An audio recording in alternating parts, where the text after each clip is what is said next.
잠언 20장입니다. 잠언 20장. 잠언 20장 27절을 보시겠습니다.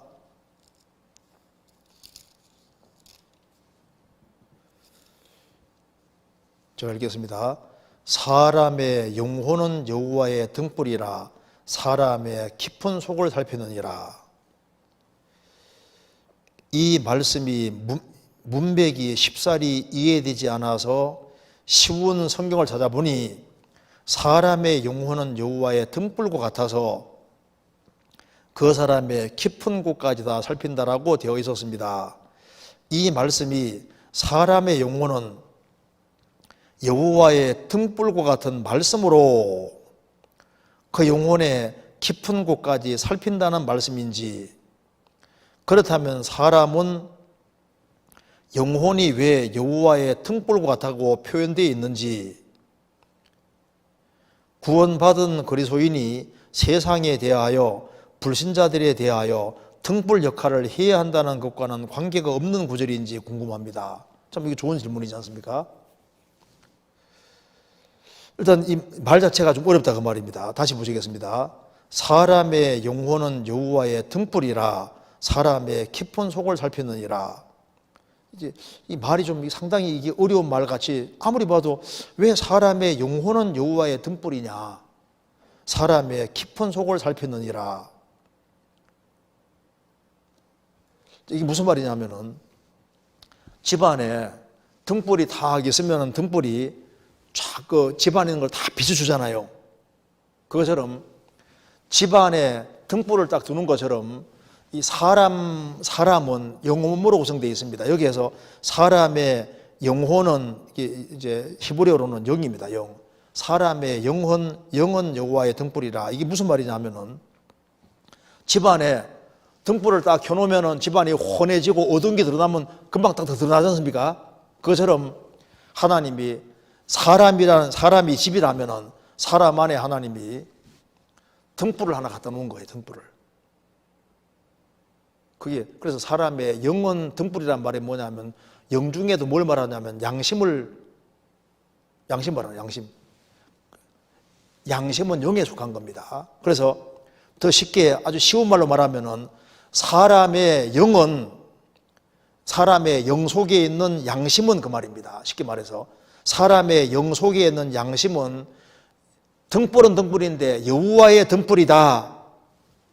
그래서 등불은 어둠을 밝히는 것처럼 사람의 영 속에 있는 양심은 하나님이 넣어주신 것이니까 여호와의 양심은 등불인데 여호와의 등불이다 그 말입니다. 그래서 하나님은 이제 등불로 집안에 방이 많으면은 집안에 등불을 켜서 구석구석 다 볼 수 있는 것처럼 하나님은 사람은 영혼으로 구성해 주셨고 그 영 속에다가 하나님이 양심을 딱 등불처럼 장치해 놔가지고 그 사람의 깊은 속을 다 살피기 때문에 어두운 게 들어오면은요 금방금방 양심이 딱딱딱딱 지적해서 알게 한다 그 말입니다. 무슨 말이 되시죠? 그래서 이거 어려운 말은 아닙니다. 사람의 영은, 그 말은 사람의 영 속에 있는 양심은 등불은 등불인데 여호와의 등불과 같아, 등불이다 그 말입니다. 그래서 양심을 통해서 하나님은 사람의 깊은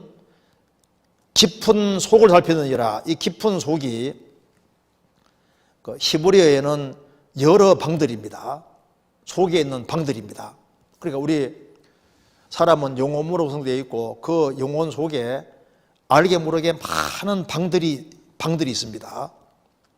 그래서 제가 찾아보니까 시보리 원어로는 헤데르인데 방, 침실, 내부 가리키는데 여러 방들 복수로 되어 있습니다. 그래서 사람 속에 마음도 있고 생각도 있고 영혼 속에 사람 속에 많은 방들이 있는데 아무리 구석구석에 감춰진 방이 있어도 등불을 딱 켜면은 집안에 등불이 있으면은 구석구석에 방에 있지 않습니까? 들어가면은 어두운 게 탁탁탁 다 드러나지 않습니까? 그처럼 사람의 영혼 속에 있는 양심은 등불과 똑같아서 여호와의 등불이기 때문에 아무리 많은 것을 감춰 놓아도 양심은 다 지적하고 다 한다 그 말입니다. 그래서 어떤 사람이 속 구석에 살인하려는 사례를 딱 가지고 있어도 몰래 감추기 위해서도 양심은 여호와의 등불이기 때문에 너 사람 죽이려고 하지, 너 지금 간음죄를 지으려고 계획하고 있지, 그 양심이 다 지적해주고 펴줘주는 걸 말하는 거예요.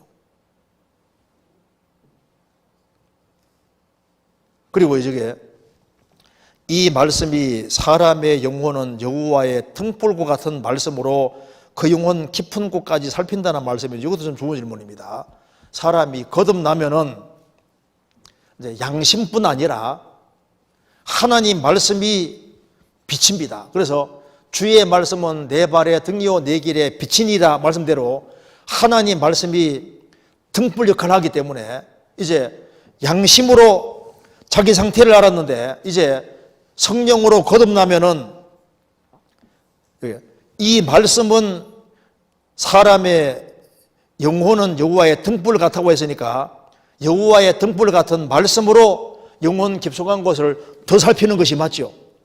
그래서 양심으로 자신을 항상 비치게 하셨는데 이제는 거듭나면은 말씀에 비해서는 영혼을 더 깊숙이 비추기 때문에 이제 말씀으로 거듭나면은 구석구석 더 비치니까 야 이게 내가 더 문제가 더 많구나 하는 게 덜썩 다 드러나게 되지 않습니까?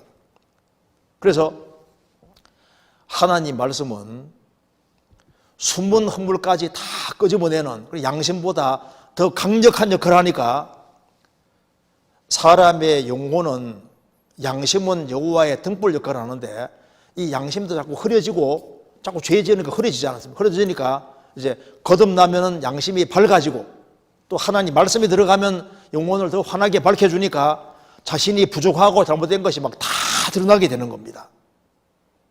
그래서 여기 이제 이 말씀은 사람의 영혼은 여호와의 등불과 같은 말씀으로 영혼 깊은 곳까지 살핀다는 말씀이신지요. 이제 확장시키면은 그런 얘기가 될 수 있는 겁니다. 처음에는 하나님이 양심 통해서 속을 환하게 비치고 속의 깊은 속을 다 살피고 했는데 이제는 말씀이 들어오면 말씀 통해서 더 환하게 더 밝혀주는 것이 맞는 겁니다. 그렇다면 사람은 영혼이 왜 여호와의 등불 같다고 표현되어 있는지 구원받은 그리스도인이 세상에 대하여 불신자들에 대하여 등불 역할을 해야 한다는 그 관계가 없는 구절인지 궁금합니다. 뒤에 자세한 그 필요 없이 이 말 뜻은 그런 뜻입니다. 이 말 뜻은 그래서 양심은 여호와의 등불입니다. 양심은 여호와께 속한 거예요. 양심은 하나님 넣어주신 겁니다.